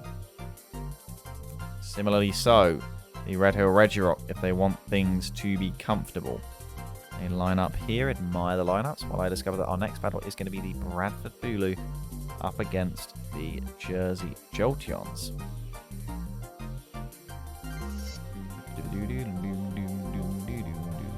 What's up, Trox? How are you? My good friend. Your birthday soon, isn't it? Any plans? Or are they secret? Alright.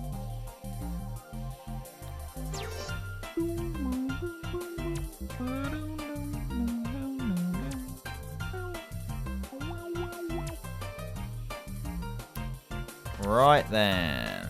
So, what does Finchy have for Cosmic Power Baton Pass? That is the question. And the answer is, Unaware Clefable says, I give no fucks, and I just click Thunderwave. So I think he's probably going to be fine. Let's see. Rotom Wash. Trying to clean up. Put on the Spin Cycle with a clean Volt Switch. Oh, Rain Dance. Hello. And trust me, this team does like some rain with, of course, the Scizor, who is very much in and not fearing anything of this Mega Venusaur nowadays. Even with a crit Earth Power, just fears nothing. It's also not Mega Venusaur if I said that. Here comes Torkoal saying goodbye to its balloon. Bonk. Bye-bye, balloon. Probably heard it say goodbye there. Substitute from the Flygon. Pretty cool. Oh, it's a Yawn as well.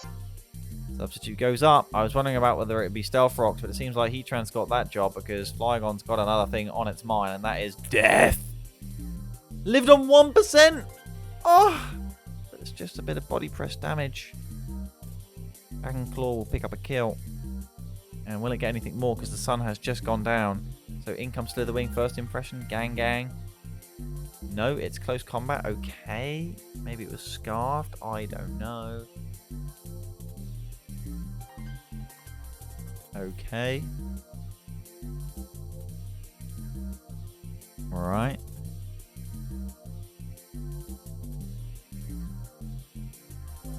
Down goes Venusaur. Rotom wash in. Close cop. Is that a band? Crikey. I remember the last time I saw a Rotom wash get one shot by someone that wasn't super effective. Like a grass type move. Here comes Cosmic Power against Cosmic Power. Ka-chow. I wonder what ability this Clefable is. I don't think you could ever predict what ability this Clefable is against a set that has come all season long. Yeah, well, this is Miles go for Miles, so it'll probably be Magic Guard and it'll lose to a crit. But no, this is life. Oh wow, so much damage. So this is not, of course, Calm Mind Clefable, so it can't actually easily break. And they're both store power. This is actually going to go to PP. This is actually going to go to PP. They're actually going to go to PP. You joking? Because Finchie, of course, had to run Cosmic Power just so that he could beat like Dragon Dance Mence reliably.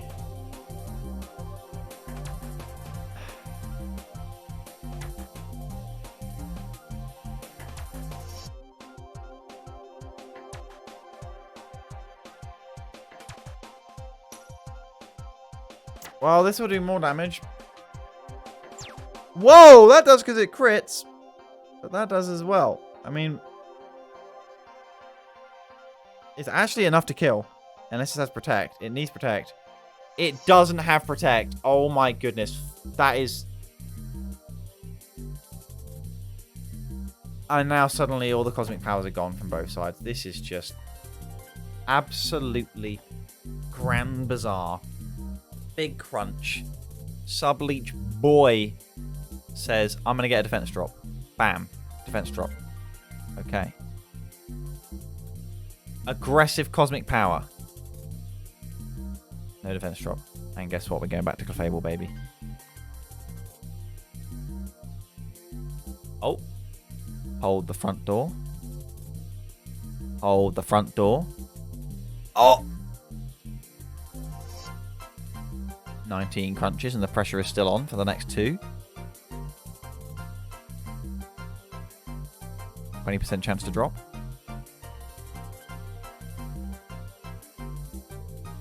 Last chance. No. I mean, you could get a drop and reset the counter because Baguette goes for it again and will indeed, barring a drop or crit here. Alright. Clefable's back in, baby. But stored power can kill. You're joking. No way.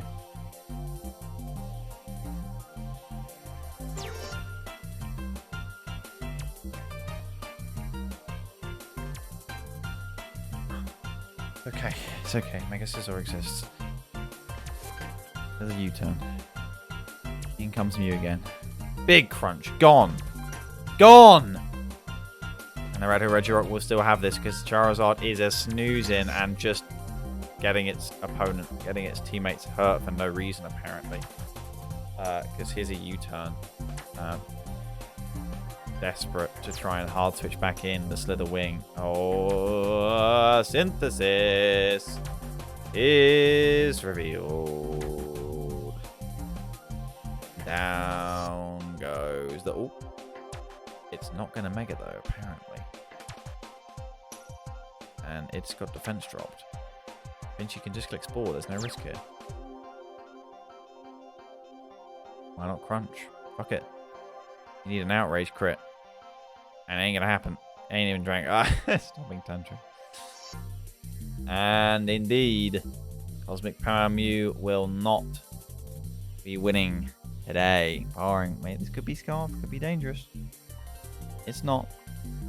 We know how much damage it did. It must have been banded. 3-0 is the scoreline in a very, very weird battle. Okie dokie. The Bradford Bulu alert. Bradford Bulu followed by Leeds Litwicks. This is what you tune into the Draft League stream on a Monday evening for. It's facts. These are the teams we come to see. Here is the Bradford Bulu. Can they beat the Jersey Jolteons? Anyone can beat the Jersey Jolteons, just like anyone can lose to them because they are the Jersey Jolteons. So I am excited. Exciting. As our last non-feature battle of the week will be the Cheshire Combees against the Leeds Litwicks in a 3rd versus 4th matchup. It is absolutely incredible before our feature matchup that won't feel quite like a feature matchup because things, yeah, cool. So, we have got Samurott against a Rain team.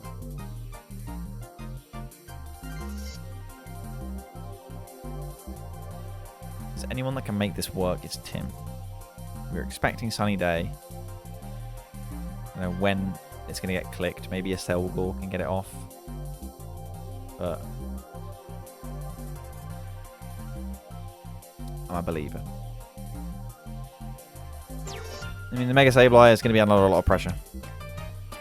You would expect this to be Water Absorb Clodsire. Ash should know that this has to be Water Absorb Clodsire. Means he can run like Sword Dance Dracovish. Considering that your Scarf Dracovish is pretty much always to be outsped by Scarf Kartana anyway. And you need the Sword Dance to break Fat Pink Blob. Let's see. Stabilize in. The Grimmsnarl is here in response to prankster-like boys, except one changes to Magic Bounce and places the Toxic Parting Shot, but that's going to bounce. Hold up. Hold up. And Dave comes in. Adge with the Priority Whirlwind. Very cool. And now this time he's out. Right. Cool. The screens are up. The Pelipper is in. And Earth Power Dodge, Tim. Didn't read it. It was all very, very elaborate. It's a hard switch in of Sableye, who's not going to like that. Evades the burn of the Scald, but a lot of damage. In comes Toxicroak saying, "Hi, Willow, it's me. I want to substitute." It's just Sword Dance. Maybe it's Lumberry. It's Sunny Day Sableye, and suddenly, dry skin. Poor Toxicroak. He was enjoying the rain. His Life Orb's been knocked off. He's hurting here. He's hurting. But Tombass into Draco Vs. Goodbye, Dave. I'm sorry. Kartana's here. It does outspeed, but it does not kill. Dracovish is too tanky, and down goes the Kartana. This is what death looks like. Mega Sableye does actually live a hit. Does get a knockoff off. It was actually Scarf. Only Atch would still bring Choice Scarf because he's Atch, and we love him for that. Psychic Fangs. Hi, I can switch moves now. You're dead. As down it goes to Selgor. As Tim looks for consolations. Here's Pelipper. To Scream Tail we go. Looking to try and tank some hits. Any wish possible to... What?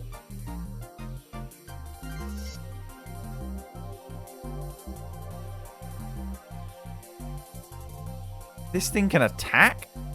Got 353 speed. It just melted Pelipper. What the fuck? The bounce of the Thunder Wave? Here comes Tim. Tim's coming back, but he can't get the recover off because the Toxic kills the Grimmsnarl. That's so unfortunate. In comes big boy David Swimmer. He's got the trunks on. Look at his fists. He has been bitten by so many stings, and he is definitely allergic by the looks of them thumbs.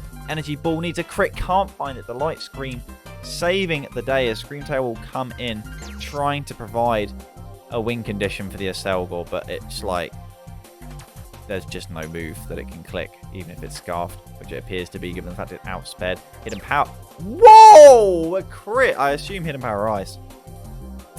Toxicroak should live, and does, no problemo. We had 2-0 win for the Jersey Jolteons in a rather entertaining battle indeed. How do you think I was?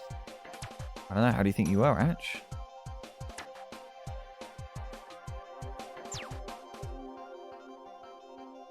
HP Ice crit there, has a roll to kill.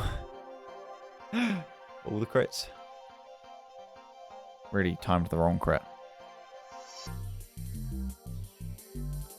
It's time. The thunder, yeah. Thunder is insane, actually. Here we go. We are in the purple corner. The Salazzle. Salazzle has come out for the Cheshire Combees. What's going on with that? What is it doing? Clicking toxic? Probably. Interesting. The bug is here as well. Who knows what to expect out of this one? Here we go. Rotom Frost is the leader. The real main villain is this Frigid. Does indeed get outspared by the assumably scarfed Ditto. Get a free Volt Switch into a very painful, poor Darmanitan, who does simply U-turn. No Rocky Helmet on Crocodile Boy. In comes the scouting of the heavy duty boots from Bennett. Gets off the Mega, and it's like, hi, your Flame Charge does nothing. How my Shadow Claw does, my knockoff, does say goodbye to your heavy duty boots. And Sphalius is like, hello, I can slack off. Do you have Shadow Claw? I don't think you have Shadow Claw. Really surprising for no Shadow Claw, for just how hard it hits this whole team. In fact, especially the Slowking, who you thought you'd be bringing to break. Terra Ground! Yep, bye Salazzle, that's why it doesn't get brought. Okay. Here comes the Darmanitan, who suddenly just gained an extra mon that can't switch into it. So it is pretty much just the slack-off spam of Mr. Crocodile, and Iron Valiant comes in on a Bennett of all mons. Knockoff, of course, taken very well due to its many resistances. Destiny Bond, substitute, and so we begin. But the fact is, Maddie can always Destiny Bond an attack because of his inferior speed, but he doesn't have Shadow Claw, and Knockoff is not breaking any substitutes. This is very weird. PP-wise, Sphalius might be able to wait this out. He has far more PP than Destiny Bond has, so he's just going to wait to see if Matty can do anything different. And right now, it doesn't look like he can. Destiny Bond is there, and just substitute back up. Right, it has Shadow Sneak. Okay, a big reveal there. But that's important, of course, because it needs to kill. Sphalius now attacks. And that was always going to be tough to wriggle out of. Down goes the Valiant. But to be honest, Bennett going down, I would say, is a net win for Sphalius. And he's got a mon advantage here, 5-4. That leads Litwicks again. Need this win. And they're in a winning situation right now. He takes the Blizzard. I know a Bug certainly does very well. And in comes Slowking, in fact, perhaps fearing too obvious of a switch into the Bug. His future sight is there. Knockoff will get rid of the Shed Shell of all things, predicting the Doug Trio to come. Rotom Frost. U-turn. Ditto back in. Again, Terra Ground on the... future sight killed. Never mind. All right. Okay. Well, here comes... And there goes the Orthworm, who has just not featured this battle at all. That's just it. The Leeds Litwicks are not just going to be in top 4, but they're going to go up to P3. That's incredible. Hurricane misses the Dirge. And in fairness, with enough Hurricane Confusions, this battle actually wasn't over. And there is a Hurricane Confusion, but then Sphalius can just switch, right? No, he chooses not to. He gets knockoff crit in the face, but does not hit himself. Inkays comes in. Another Hurricane hits. This is not over. Hold the phone. Confusions have to go, but how many Hurricane PP is there? 12 left. Still a lot. I thought it might have been 8. Heavy Duty Boots are gone. Just like so much damage. Slowking is hitting hard. Is this a U-turn? No, it's a knockoff. Trying to keep that pressure up off the Slowking. It's got a Dirge. And then it was Nout. Goodbye, Mr. Darmanitan. And this is where Hurricane gets clicked and preyed upon. Metronome? This gets Metronome. Maddie has accepted he is lost, and he is clicking Metronome. Sphalius is clicking Slack Off. Bolt Tackle. Well, I guess it's dying slowly. Sphalius is like, come at me, bro. Oh, Ingrain! Hold the phone. Get Aqua Ring next. Aqua Ring. Electric Terrain? Torch Song. Oh, Sphalius is like, I think I've had enough. Volt Tackle again? What? twice? Does that after setting electric terrain? What a play. Metronome Hydro Pump. Keep clicking slack off. Failures does because he's based. Crush Claw. That's not it. That's not it. Where's the Aqua Ring? Where is the Aqua Ring? Astro Acid. Okay, that doesn't really do anything. Flame Charge. Okay, this is just keeping him low just in case. Rock Slide. That's not much damage.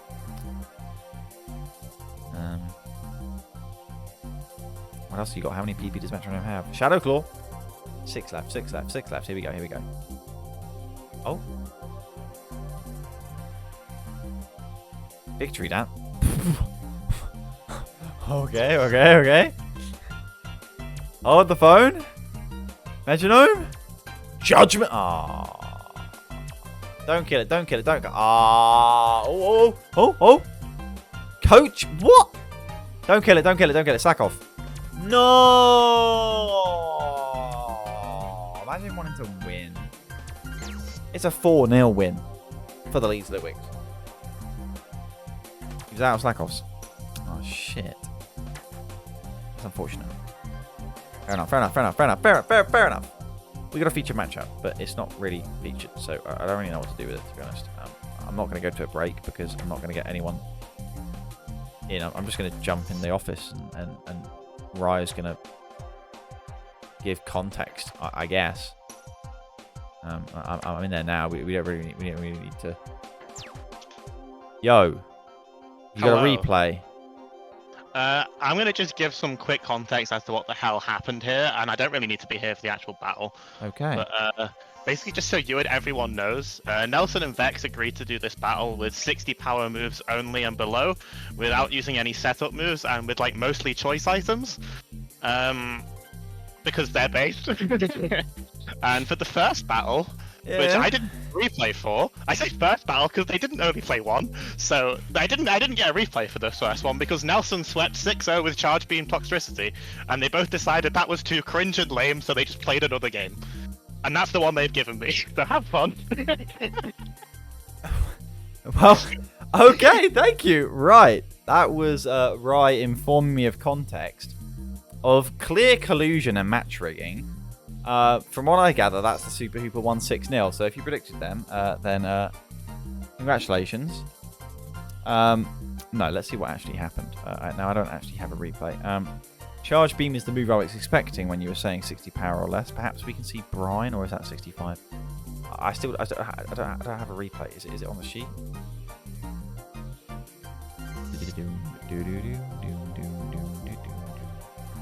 Here we go. I've got it. Prepare your eyes. Prepare your eyes. It's the featured matchup, and we shall analyze it. Okay, look at this. Very slightly inconspicuous looking start. You don't even be a little bit suspicious of the Buckingham Bonsly? Here we go. Look at this. Okay. Leafeon. Rapidash Galarian. Very sad that, of course, Nelson couldn't be here. Let's break this down. Slow. Turn by turn. So who do you expect to lead? Well, the Toucannon has come. Sneasel has also come. There's no really obvious lead from Vex here. Perhaps the Sizzle just wanted to get the Mega off, but one would expect the Domfan to lead to set rocks, but I don't know if rocks count as being allowed to be clicked, so here we go. Turn 1. It's actually a Toxtricity lead. Potentially Charge Beam problems again, as Gallade is the opener. Does go for the Bulldoze! Amarocks that Toxtricity's World. Okay. An instant switch into Sneasel, the classic defensive wall switching as Aerial Ace rips into it for 82%. Now this is a far better power. This is a far better Ice Shard. You see, I like this. This is nice. This is anti-power creep right here. This is what Gen 4 feels like. It's just the Mons don't have a gazillion attack instead. Ice Shard still chipping away. And now Cinderace coming back in. Very interesting decision there. Nelson assumed that he was forcing a switch. He was wrong. As Ice Shard simply sacking off the Sneasel as Flame Charge. Suddenly Vex could have a problem here. This is a very fast Blaze Cinderace. That aura just doesn't change type when it's clicking a fire type move, I guess. is Flareon. Toxic? What? Doesn't it have Pastel Veil to block that? I don't know what that ability does, but... Vex is clicking Toxic, that's not okay. Confusion is, like, far more better. Fusion gets Confusion! On the bright side, I think Flareon might be choiced. And, now it's gone into Gallade. Okay. More Confusion, really putting all the pressure there. That looks like Specs Confusion to me. It's a classic Rapidash set. Trick! It is Specs! You never want to see that when you click Trick with a choice item. You get a choice item back. That is not good. Right. Okay. Oh. Well, I guess it gets its Scarf back, which is a good thing. For Vex and the Bonsly. So Donphan comes back in. Is this an Ice Shard? Will it get the kill? Power Up Punch is there. As Nelson gets the Ancient Power. No boost. Okay, Special Donphan. A less seen set on the Smogon tier lists and forums. Power Up Punch will crit. Ancient Power. No boost. Okay. In comes Sizzle. Bullet Punch, of course, is a thing. Trailblaze. This is the Monmouth Technician, of course, which massively favours actually using moves with 60 power or less. Hugely favouring the Bonslys as the Life Orb is revealed. I thought it was Mega, but of course it's not Mega. Flame Charge is there, but Flash Fire blocks it. Terra Fire. Flash Fire. But Double Kick. Double Kick will pick up the kill. Unbelievable. Rip the Terror. Here comes Gengar. Substitute. Fire Spin misses. Would it have killed the sub? I don't know. Thunder Wave. Sub Thunder Wave. Wow. Okay. Here we go. Substitute again. Fishing for the power. Not finding it.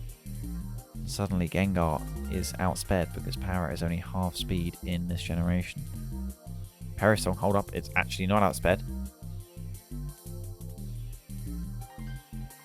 Needing a Para here to get this Perish off successfully is Vex. He needs a sub, and he needs the Para now. He's gonna just tank it for the team and get a mean look on because he was actually outsped after the extra flame charge. This is looking rough. The Perish is not going to go off. This 2 cannon has to come in. Ooh, but the Para actually came through. Wait, Nelson just stays in because screw it. Tailwind. Okay.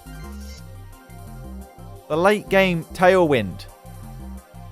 In comes Moltres. Rock Blast. So much damage. But not Skill Link. Berserk. Aerial Ace. It doesn't take advantage of the Berserk though. And Aerial Ace will kill, and surely 2 cannon can clean up the Leafeon now. The Life Orb. This thing does so much damage. Here comes Leafeon. Terra Rock. No, it takes such a big hit. Aerial Ace in response gets a kill. Oh. Come on. Gengar. Don't do it. It's not doing it. Sizzle to kill. Aerial Ace does not do the damages. It does not. Dual Wing Beat. Okay. Heavy Metal Sizzle. Respect. Last second replay just in on the sheet. Oh. Well, that is exciting. The Tampa Turtwig have just played the Dien's Dino. And this is a very important battle. Because Dien's Dino can pull away with a win here. A win that one would expect them to get. Albeit the Tampa Turtwig have been a troublesome customer for many teams this season. And a win here would keep them inside that race for playoffs. Alright.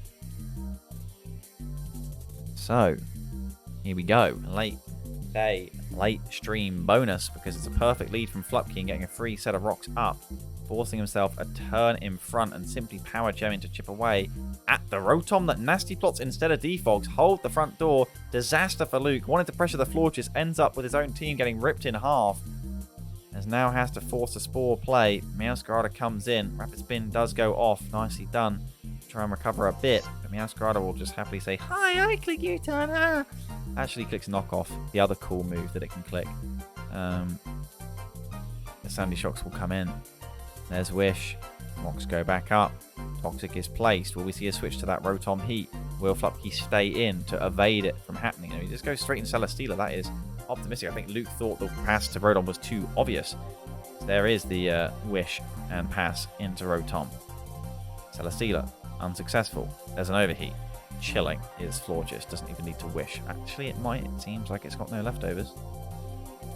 So here is Angry Boy. Power up punch. Hold up.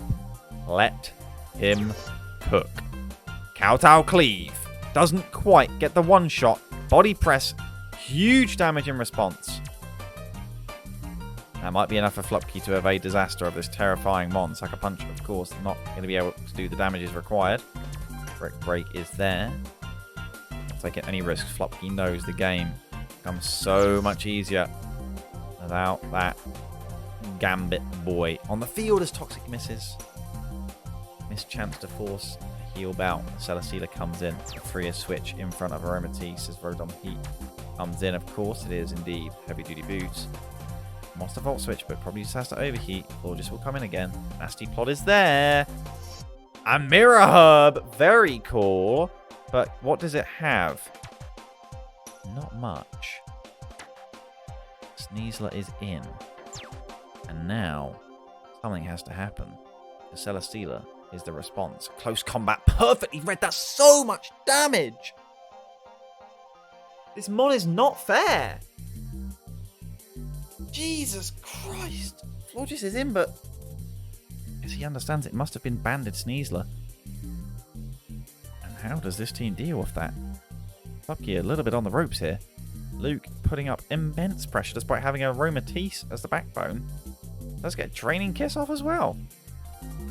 How does Flupkey wriggle out of this? This is looking quite dire. Flower Trick. Physical damage. Crit, of course, but it doesn't break. And this Meowscarada is getting worn down. Excalibur, the one Mon who hasn't come in till now. There's a Rotom Heat switch. Does it like getting hit by a Fire-type move? Apparently, it likes Overheat missing. It certainly does. As Glaive Rush will kill. In comes Toedscruel. Terra Steel. As that will surely live the Icicle Spear, barring 5 hits and a couple crits. Don't do it. Okay. Spore lands. No Lumberry. Sneasler back in. Very scary times. As this indeed wakes up and gets the kill. It's a disaster for Luke, who needed to not get the wake up against him. And instead, Excalibur will do it. Imagine if that overheat hits. Is it within range of Sucker Punch?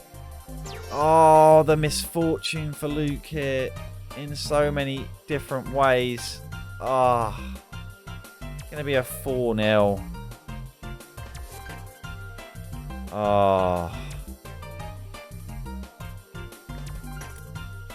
That's unfortunate. That's really unfortunate. How does that affect the standings? I got away with murder? You did a little bit.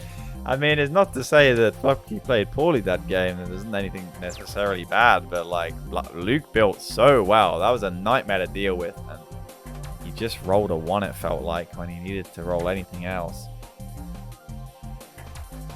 Speaking of dice, loaded dice there on the Excalibur, of course. All right. Well, that will mean that the DN's Dino are clear now. For the first time, breaking away at the top of the conference. But what did it cost? You look to the Tampa Turtwig and you can see what it cost. It could have been a 4-way tie at 8 and 7. We've now got 3 teams on 9 and 6 as suddenly a 6-win streak from 3 and 6 to Red Hill Regirock, threatening not just playoffs, put the top 4 positions with the Cheshire Combees now within touching distance. The Leeds Litwicks are thinking about top 2. I don't know what the heck is happening. Let's check out the fixtures, because no one knows what's going to happen in this section. It just doesn't matter. As we see the Regirock up against the Merseyside Mimikyu, the Snorlax Vs Drapion.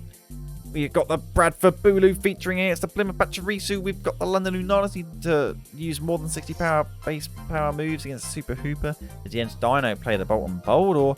Combees Oshawott. The Litwicks play the Jersey Jolteons. And Tampa Turtle play the Buckingham Bonsly.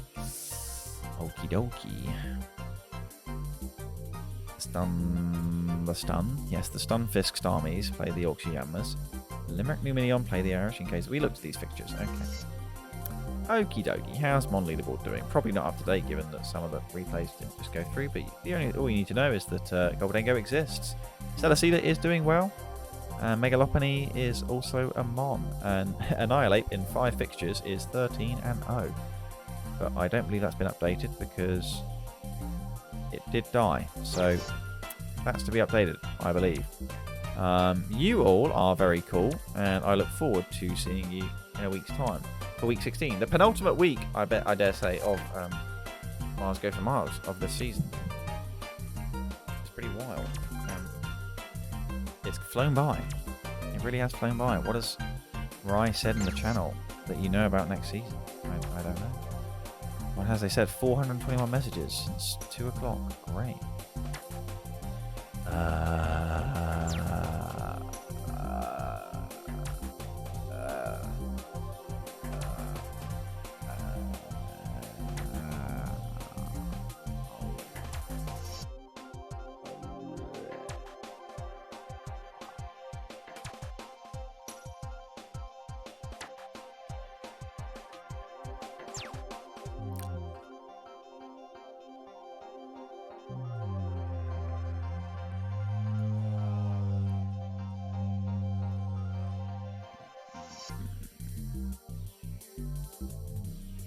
I don't see anything that they've said.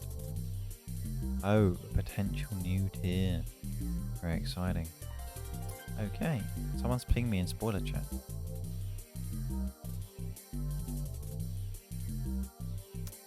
Now I've got just sadness.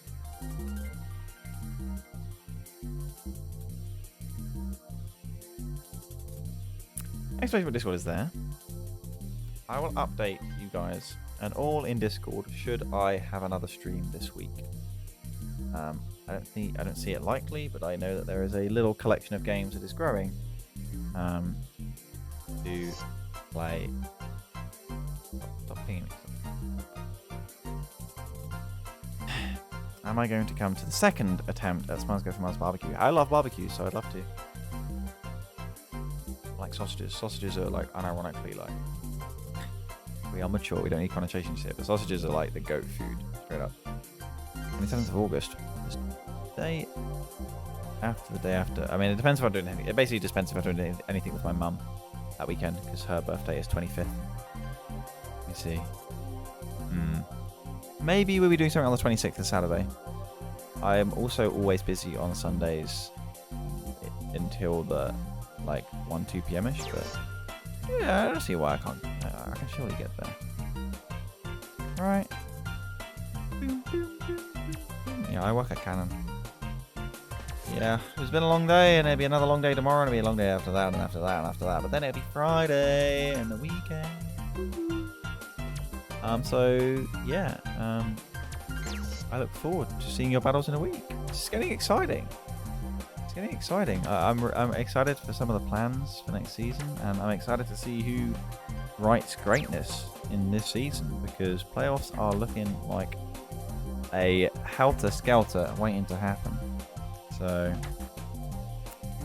hopefully you can all get to be a part of it, and you will be a part of the end of the season no matter what. See you soon, and in Discord. Love you all. Thanks for being here, and thank you for the subs and the follow. Secret Fire an hour ago. Cool.